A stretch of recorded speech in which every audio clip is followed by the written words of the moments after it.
All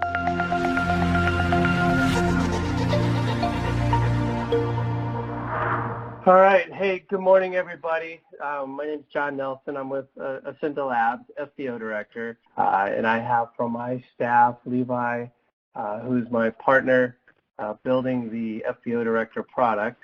I thought I'd take a minute and give a little bit of our background and share some highlights that the software can do. And then after that, what I'll do is walk through and demonstrate running a fuel ticket. Typical front desk CSR type operations. We'll take a look at running a fuel ticket, getting someone out the door, and swiping a loyalty card. I think I've got it set up for AppFuel. I don't remember. But we'll do a loyalty transaction and then take a look at some closing reports, end of day procedures, and pretty much just answer questions you may have. So FBO Director, we rolled out the first location at Daytona Beach January of 2017. Things that we support, as I said, TCS and Veeder-Root, both of them, and we can mix and match hardware if you have automation. In addition, we have a handheld application that will move tickets from the ramp inside also. We support the self-serve units, QT Pod and Fuel Master. For accounting, we support QuickBooks, desktop versions, QuickBooks Online. We support Mass, the Sage products, and Great Plains. And we have customers using all of those and combinations of them. Fueling, we work with AppFuel, Shell, and Epic. We process all of their contract fuel cards. We support the Epic Direct program. We also support the Shell or Titan Aero Rewards and the App Trip Points programs and the Bravo program from Epic. So just a little bit of a high-level overview of all the items that we support. With that, I'll start taking a look at the software. It's our main dashboard. What a CSR would see, what you'll see when you're using the program day in and day out. You show ticket numbers, invoice numbers down the left, the status, how the payment was received. If I run it for, say, this month, I can see more transactions. I don't think I've run any credit card transactions. There's a couple. So you can see that was a credit card transaction right here on 0049. And you see the tail numbers over here. We show notes. We have blue bubbles to represent customer notes. Customer needs to be present when fueling, for instance, or make sure to have plane pulled up an hour and a half before departure. And then the green notes represent items that you would put on the transaction at that sale. You can reprint and email a ticket directly from the main screen. So this is what one of our invoices looks like. Have your logo on it, ticket number. We show the tail number and make and model on the ticket because we know a lot of folks have specific fee schedules connected to those. The items that were sold on this ticket, and then a breakout of taxes, if appropriate, and the credit card processing information at the bottom. And then we watermark it as paid or open appropriately. From here, on our main screen, you can also email a ticket just by clicking on it, email ticket, and you can send out that email to that customer to their email on file, or if it's a new email, you can add it and we'll append it to that customer's record. We also do support 3-inch receipt printers. I don't have one installed on my computer, but we do support that also. Back at the main screen, what I'll do first, let's see, so that's the orientation. We do have graphs. I don't have a lot of data in here right now from running in our demo version, but you can set up metrics that you want to watch, say jet fuel sales over the last 10, 20, 30 days. You can show a bar graph of that information. And then we do have a couple of quick buttons on the main screen that come in handy. For instance, you can look up a tail number or a customer, just by typing it in to find out information about that customer. So you don't have to dig deep into the back office area of the software. From here, you can see the customer's information. Can they run an account? Are they a commingled customer? We show some audit information when they were created and the last time somebody modified that record. We also show if they have credit cards on file. So in this case, I've got an American Express card on file and a multi-service card on file. The customer has 3 tail numbers. I can see their past transactions. Again, at the touch of a button, we're just showing the last 3 months of transactions here. You can look up more. And you can even send an email directly to the customer from here if you wanted to. So we try to just keep it real simple at the front desk. Any questions so far? Yes. You had mentioned Fuel, Titan, and Epic. Are you looking into World Fuel and Philips? So Philips has remained steadfast in their position of not getting other companies onto their network. Eric and I have been talking for 2 years. We continue to have regular emails and phone calls every 6 to 8 weeks. World Fuel, the last time we spoke with World, was not willing to allow us onto their network, and I'm guessing it comes from my past history of owning FBO Manager. Roger that. Full part of the whole total FBO and everything else. Okay. Next so question. As of today, go ahead. No. So as of today, no. Yeah, and then we're in the process right now of directly certifying AEG and the Air card directly. Okay. And with those 2 cards, MSA direct through U.S. Bank and our third-party processor, we can pretty much process everything. But, the challenge with Philips. And the irony is I've got about 10 Philips locations. They just use the software in an offline mode for those transactions. Okay. One more question on the graphs below. One of the things I know a lot of our locations are doing is they're trying to get the CSRs to like upsell and reach certain goals. Can you set up something that shows like, you're this close or there are this many gallons to go? Are these like customizable graphs on the dashboard? I'm going to give a quick answer there, yes, because Levi and I are the developers also, and we're both on the phone. So that request hasn't come up before, but adding something that would be just the matter of putting a bar right here, say if it was jet fuel. Right. And we'd be able to show how close we are. So we would just need to know what that goal is. Like right now I'm at 425 gallons per day or for the day. So that's an easy change. Okay. Okay, perfect.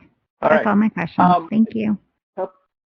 Absolutely. A couple of other modules in the program while we're still here too. We do have work orders. They're pretty detailed. We've got a lot of total FBO customers converting over right now. So we do build out work orders and shop orders. We have our flight school module. A great example there is Purdue University. They run somewhere between 100 and 150 flights per day through our flight school module. The integration with FlightBridge is also available. And one of my favorite parts of the program that I like to point out is our monthly recurring billing.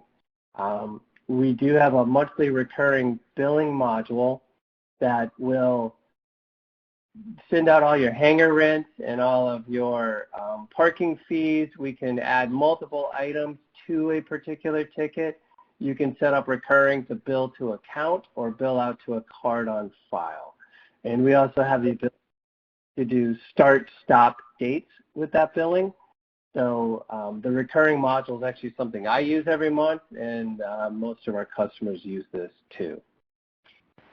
When you say that, when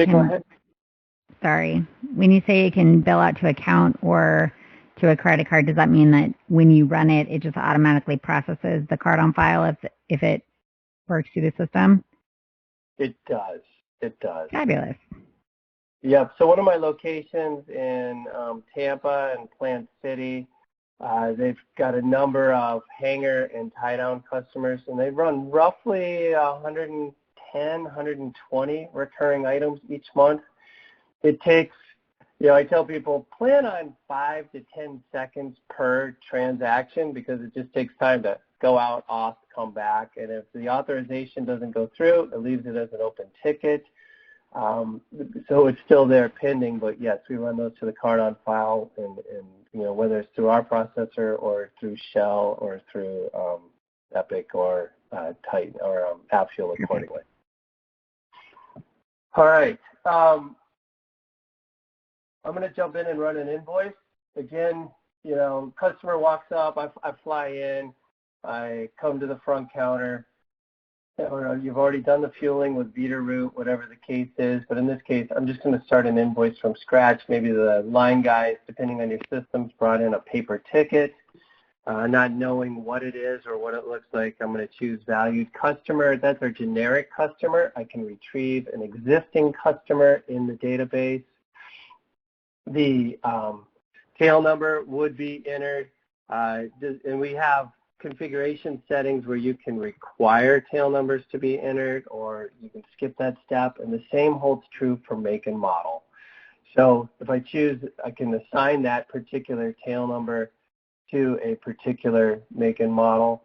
I'll make it a CJ.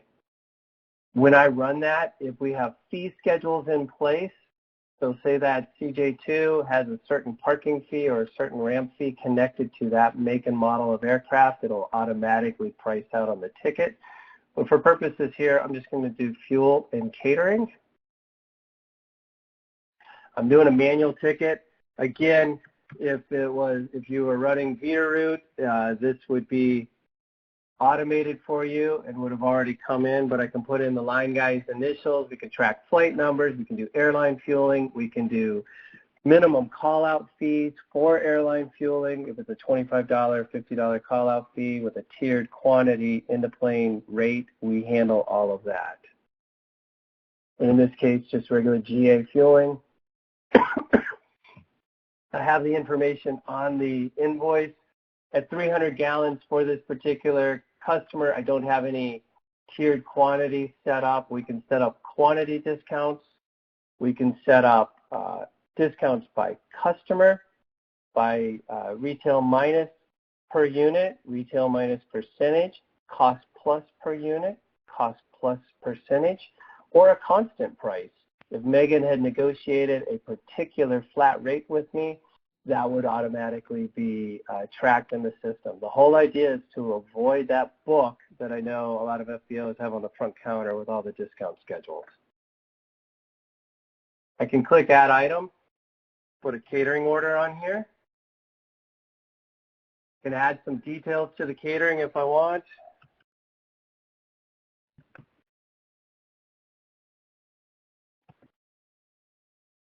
Put in the amount of the ticket, maybe that came from Jimmy John's, and then I can actually use a catering markup tool right there to automatically apply. I think I've got it set at a 20% upsell, so it automatically applies the correct pricing for the catering. At this point, I'm done.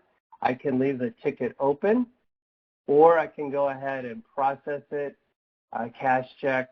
I can run it offline if I'm a Phillips location.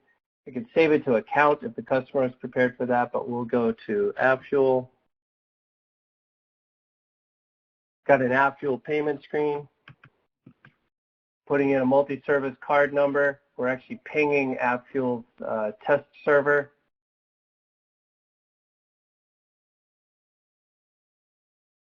We do support digital signature capture, and we also support a poll display, meaning you can put a tablet, an Android tablet or an iPad on the front counter, and with that tablet during the transaction, we're actually showing what was rung up on the invoice that meets the rules in the state of California regarding displays to clients, and as there is information. When it's not doing that, we do a slideshow of photos that you can provide from your FBO, At this point, if you're running the poll display or the digital signature capture, client will sign with their finger.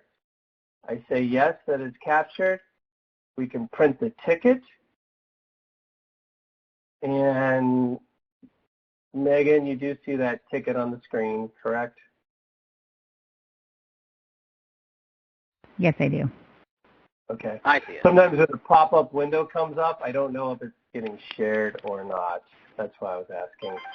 So there's, again, the ticket.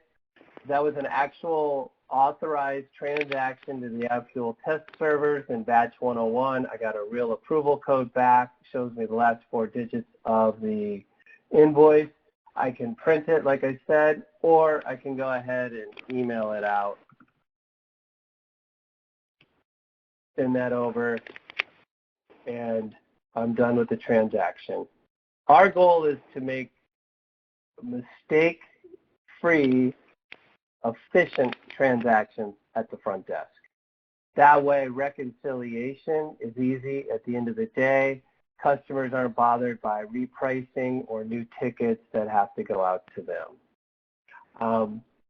Kind of a little anticlimactic, we ran a ticket. What we should be able to do. Should be able just to run a ticket without a lot of trouble or without a lot of setup or anything like that. Any questions at that point, because I have a few other features and benefits that I want to share. No questions on that. Well, actually, yes.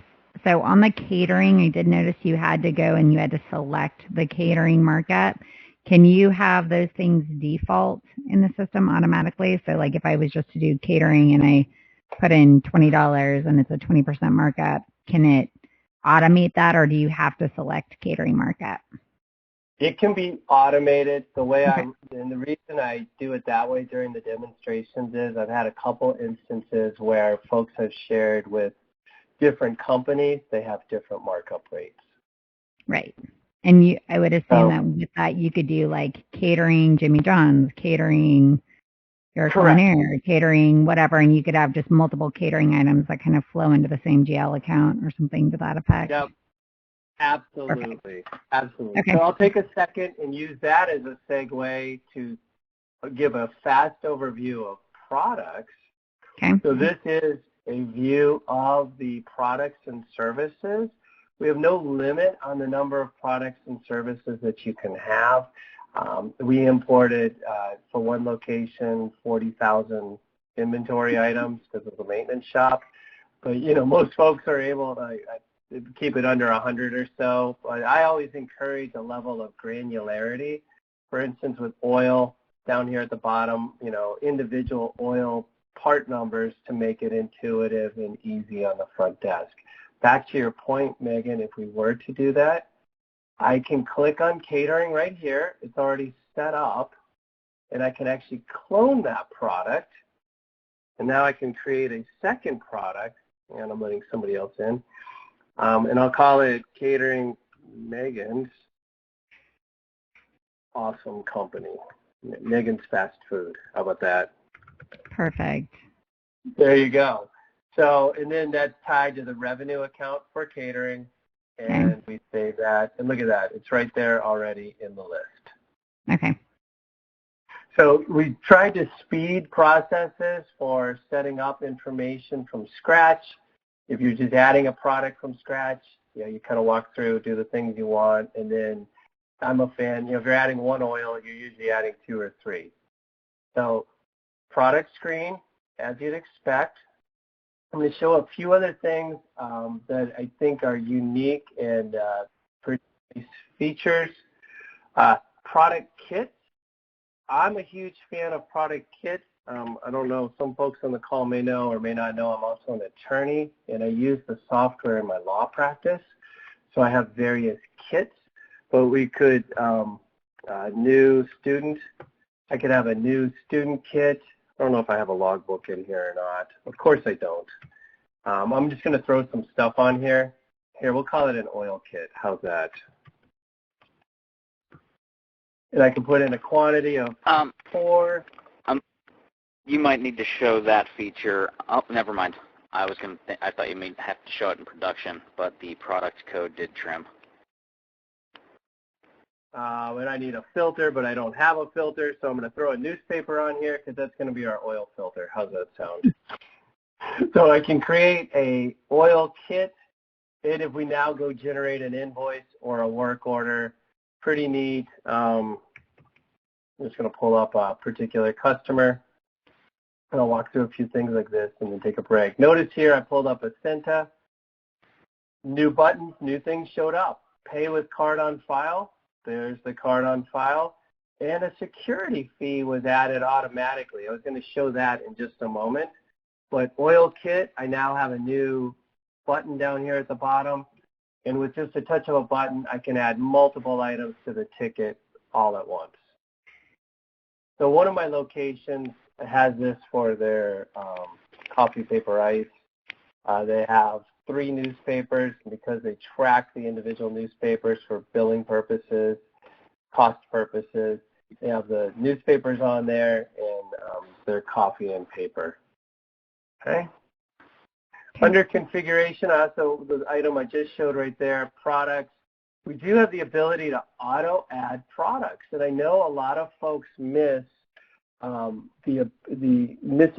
putting a ramp fee or something like that on a particular ticket. So if you're having a special event, you could create an event fee and add that to the tickets automatically. If you generally charge a ramp fee, you can set that up to be automatically added to every ticket, and we can bill that out with specific pricing by make and model. And then it's always on the ticket, and then you can waive it off or use our exception methodologies. If fuel's added to the ticket greater than a certain amount, we'll waive it off the ticket for you. So that's products. I did touch already on recurring items, the monthly billing. Payment card on file. We do support cards on file, and we support cards on file by customer code or by tail number. So you can associate a card on file by either one, and you can add notes. These are the Paragon notes.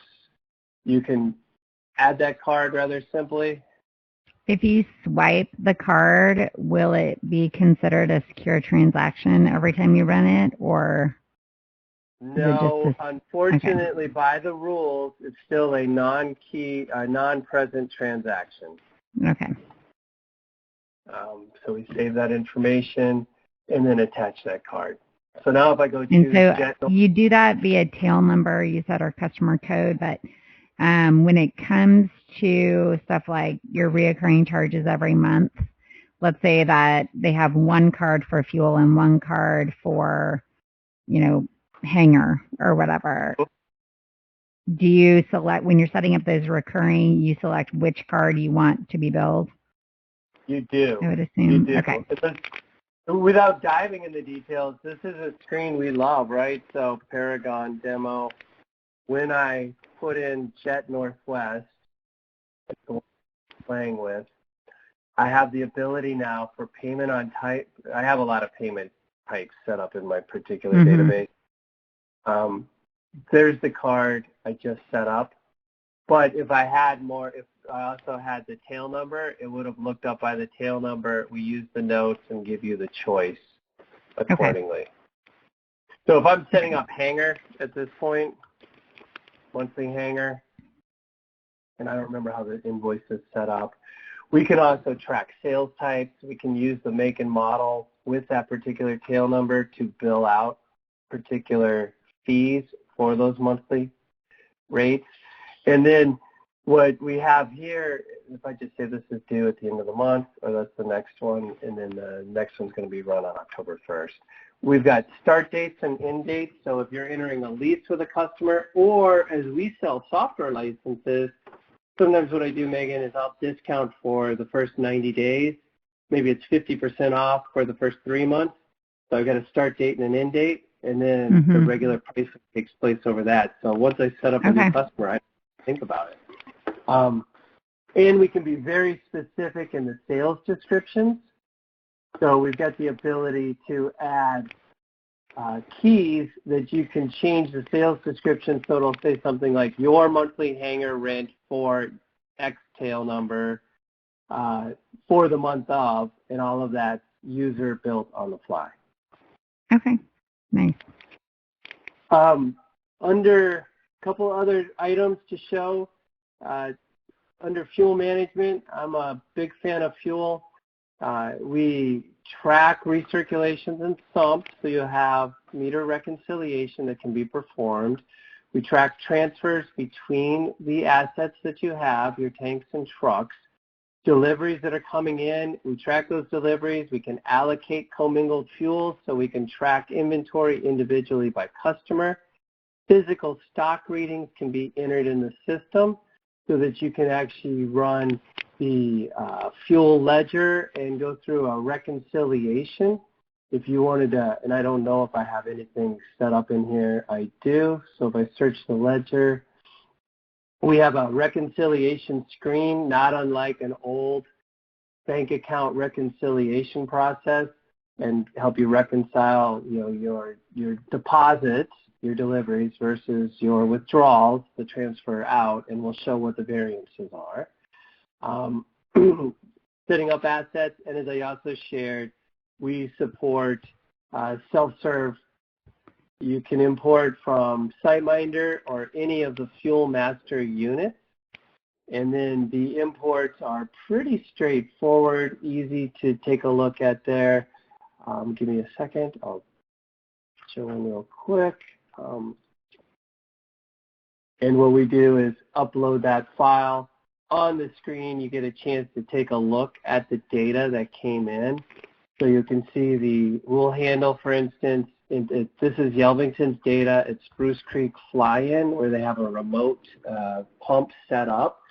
And so McFlyers has a account, one of the white card QT Pod proprietary accounts. We then build statements that go out to McFlyers. The rest of these were run on particular credit cards, and that's going to show up on the system. So fully functional. We've had customers ask for, hey, I don't want to see the credit cards, or we want to use different discounting pricing methods than QT or Fuel Master had. But super detailed and easy to use. Saves a lot of time depending on how much self-serve traffic you have. Reports. End of day. I'm big on a McDonald's approach to running an FBO. And what that means to me is the system should be intuitive. I ought to be able to train somebody to run a fuel transaction in 10 to 15 minutes. After that, I should be able to turn them loose because we've set up everything behind the scenes. And now we've come to the end of the shift. What we want to do is take a look at the closing report to see what was run that day. I'm going to switch over to a PDF version because it's easier for you guys to see than on my screen. I have 6 transactions that were approved. Here are the 6 transactions. So this is my ticker tape of what was run today. $2,145 was received on account. Credit cards, $1,397. So when I go to settle my batch, that's what I'm expecting to see is $1,397 on the batch. The total transactions run so far today were $3,500. Again, we repeat how it was paid. So I've got gross sales matching the individual transactions, matching a breakout by payment type. If you have multiple credit card gateways, AEG, AvFuel, and our processor, all of that should add up again to the same amount of credit card processing. We show the changes in customer account balances, a summary of the taxes collected, and then as an interesting point, we show the top 20 items sold today. So Levi kind of front-loaded the demo a little bit and ran some recurring items so that we'd have some data to work with. So that's why our hangar fees are up near the top today. But we show what the margin is on jet fuel and the other products. So it's our closing report. We're also going to take a look at Generally, I start with the meter reconciliation. I'm going to expand this to be this month. There's a little more data there to look at, and I'll do it as a PDF again. So this is our meter reconciliation report showing each asset and each meter. I've got 14 trucks. I'm going to show 14 trucks worth of data. Show the start and stop meter readings. If there's a discrepancy, an asterisk will be printed just to the right of the difference, so you can identify that discrepancy and make sure maybe you missed entering a sump reading for the day.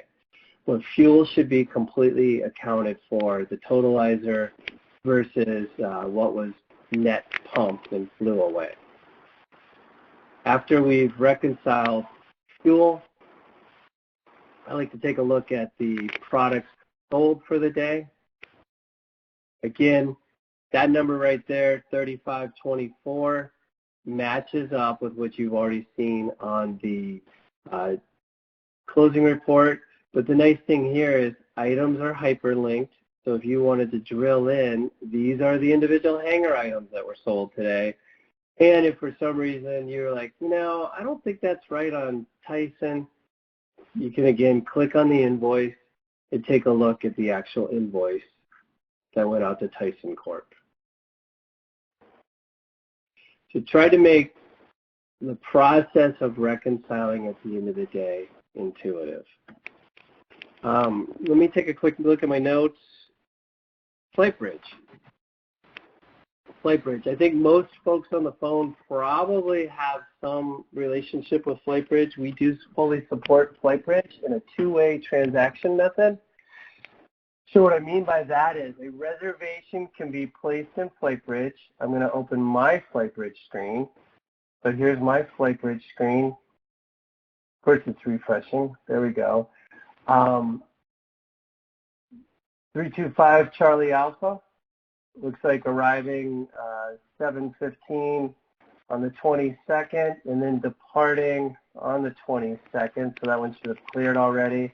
We've got a 222 Juliet Echo departing, and arriving this morning with a request for a rental car and fuel.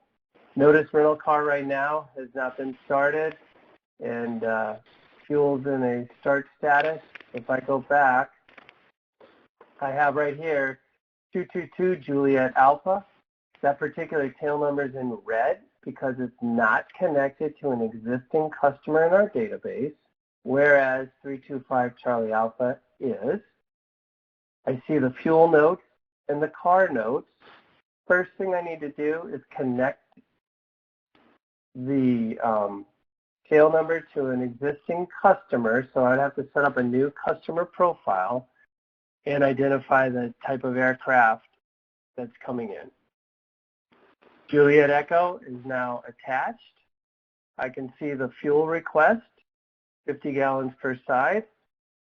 And I know that there's a car request right there. I can update information. I can send notes to the customer. I can go ahead and make a car reservation. Hertz. And I can mark that completed. And I can go ahead, if I wanted to, and even mark my fuel in progress. And I can update that reservation. Now when I go back to FlightBridge and refresh, notice my rental cars turn green, completed. And it has my notes from the Paragon demo, has the Hertz number I just entered, and shows that the rental car is complete. We're sending data both directions from FlightBridge. I can go ahead and create an invoice from this particular reservation. I'm on my reservation. I'm going to add the fuel. It requested 50 gallons a side. So while you're typing that in, just to be clear, so the concierge piece, do you have your own separate concierge piece, or do you recommend people work through FlightBridge? I made a decision to rely only on FlightBridge. Okay. And so with that said, if you know somebody wants 100 gallons, for example, and you create that invoice, can you have it automate from that concierge request saying, like, I know they needed coffee, ice, and newspapers and catering and this and that and the other and hanger and everything else. So when you create that invoice from FlightBridge, can it add in those line items? Or does it not do that? I understand what you're asking, and we have wrestled with going back and forth. Being intimate with the specifications in FlightBridge, that request is far more difficult than you think. And I'm sure. Our challenge has been mapping the individual products based on what's available in their API to our product map. We have a number of customers using the FlightBridge piece. We have fewer customers actually using it in the way you described, not because of our ability to do it, but because of just real world and the way they tend to operate the FBOs.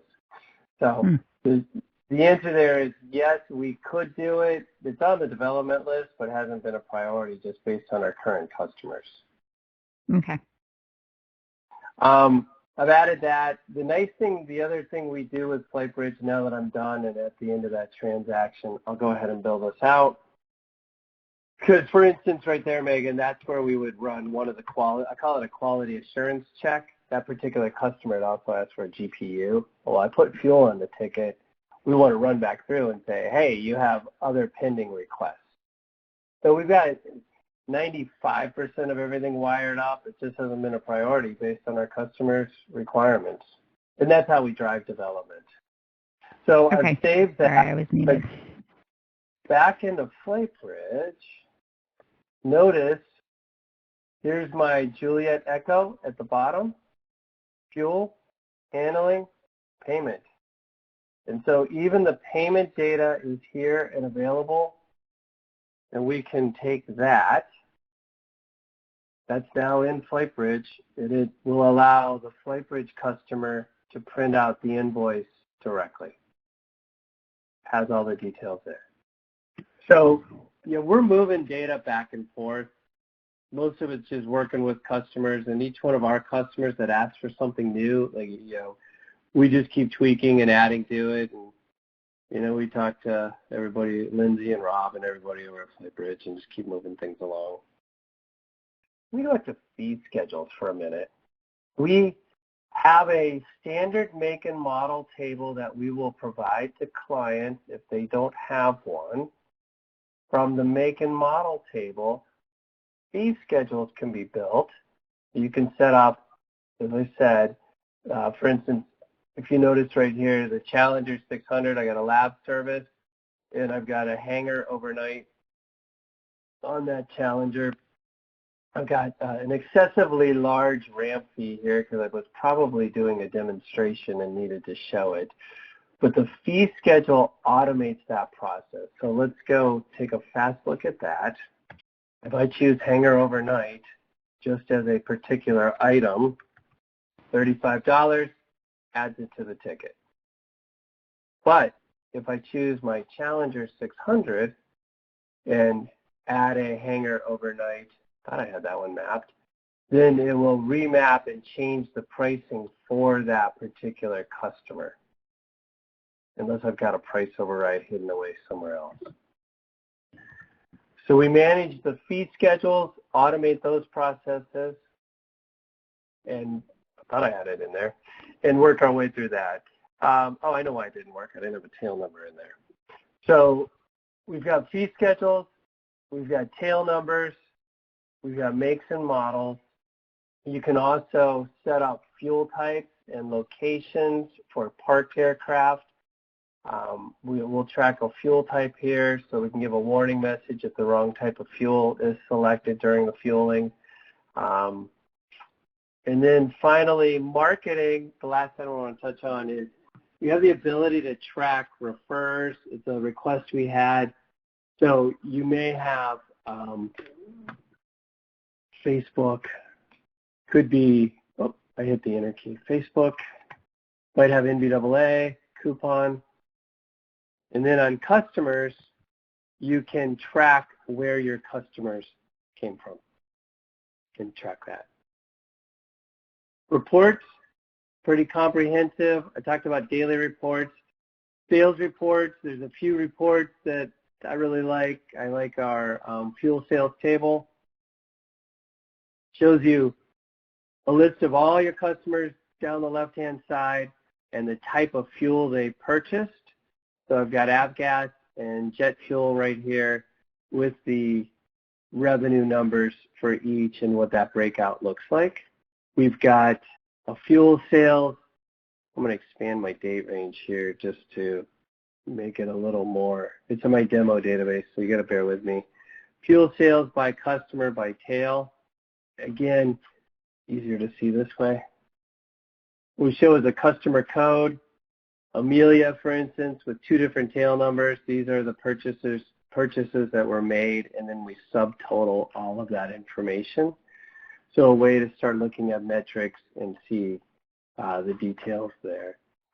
We have detailed accounting reports, ticket reports, sales by tail number for the year, just basic reports that can be used to track data. And can you So with that, I will pause and take questions. Go ahead, Megan. Can you export all of those into Excel as well? You can. You can.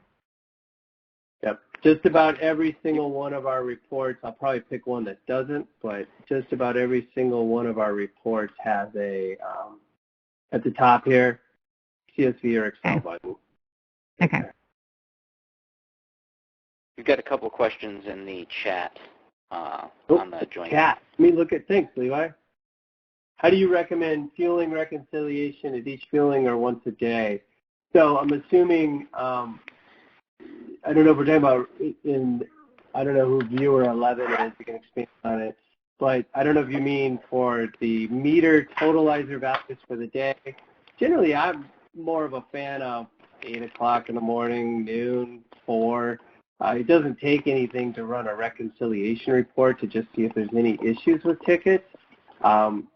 Fuelings that have been completed are going to show on that meter reconciliation report, even though those invoices may be open, right? We may have fueled an aircraft this morning, 150 gallons a side, and they're not departing until tomorrow afternoon. That may have been the pilot's request. So keeping an eye on that reconciliation keeps the line guys in check and just helps with our overall processes.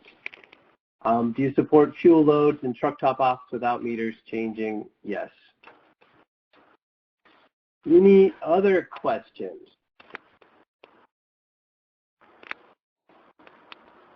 I got to thanks. I appreciate that. Just a little bit, you know, Megan and I have known each other a long time. I started FBO Manager 1996. We rolled that out in 1997, so I'm 25 years into building software to run FBOs.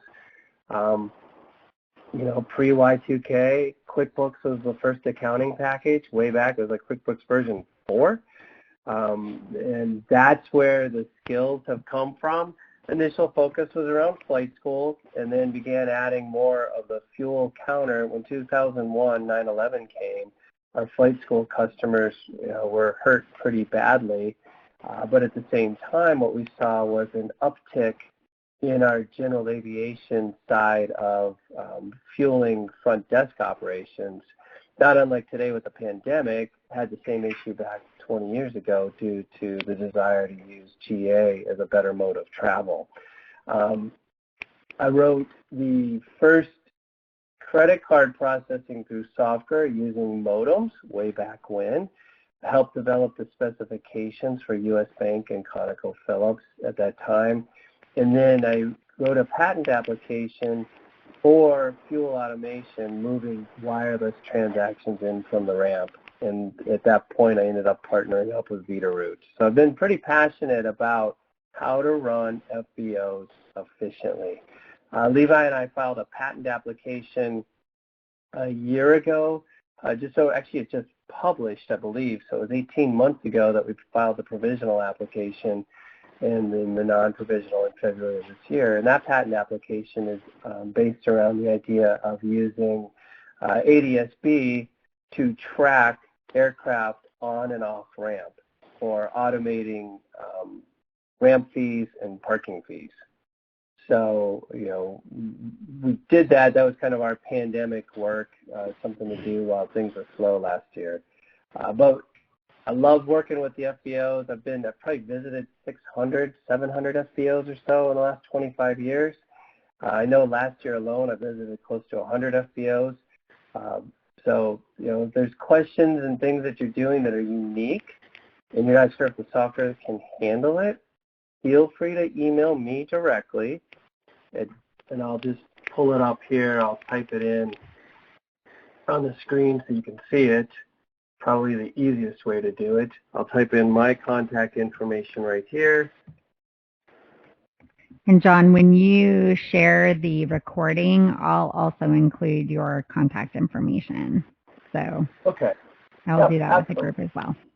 Yeah. Yeah, and Megan, to the team, yes, we're developing software, but by my background and having worked I was with a fuel supplier at some point in my career too. So I can answer lots of questions about fuel, automation, contract fuel, loyalty programs, and accounting. And I enjoy what I do. So again, I'll quiet down. Any questions from the group? John, at the beginning, you had mentioned you have a tablet version where Line can put things in. Can they bill or send things to the Invoice like GPUs and lab services? Can those automate to the Invoice from the Line? Yep. So it'll track the fuel tickets, and then we got it set up so like 5 to 10 basic items, and that's kind of what's come up for, say, Yelvington. It was for lab feed, GPU, particularly during oil, the race event. Things like that. Yeah, we're not getting crazy off of it, but just some basic items that you can tick mark on there. And then we are leaving it as an open ticket inside, but with that tablet, you can still cash out and process. We have one of our locations that really doesn't have a front counter. They run about 80 tickets a day, and they're using I think they're using Chromebooks in the trucks because they just fold the Chromebook screen over and use it as a touch screen to run the application. Okay. And if you have, let's say that you have 10 open items, like let's say you have a flight school based with you and, they have purchased 10 loads of 1 gallon each because they like to do that. When you have that, can you add all those together and bill on one invoice, just like by, selecting? Okay. Yep, absolutely. So 2 ways to get there. You can leave the ticket open all month, all week, all day, as appropriate, and I have all of those scenarios. If you're running fuel automation or our handheld, I call it our idea was, if you don't want to spend $5,000 per truck, you've got a tablet, just use that. We can append the tickets to open invoices or, start a new ticket each time. So we're super flexible. Okay.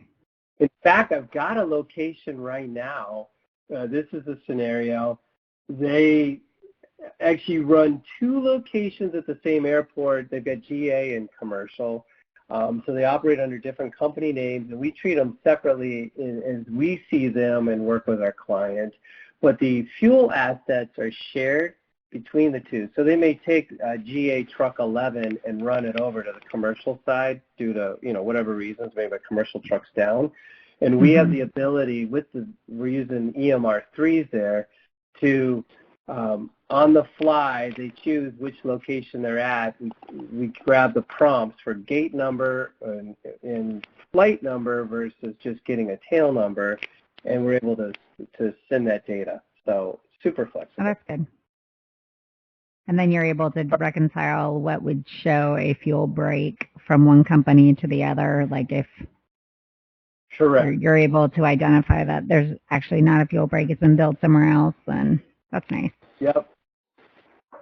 Yeah, I'm big on reconciling every drop of fuel at the end of the day. Yes, you and me both.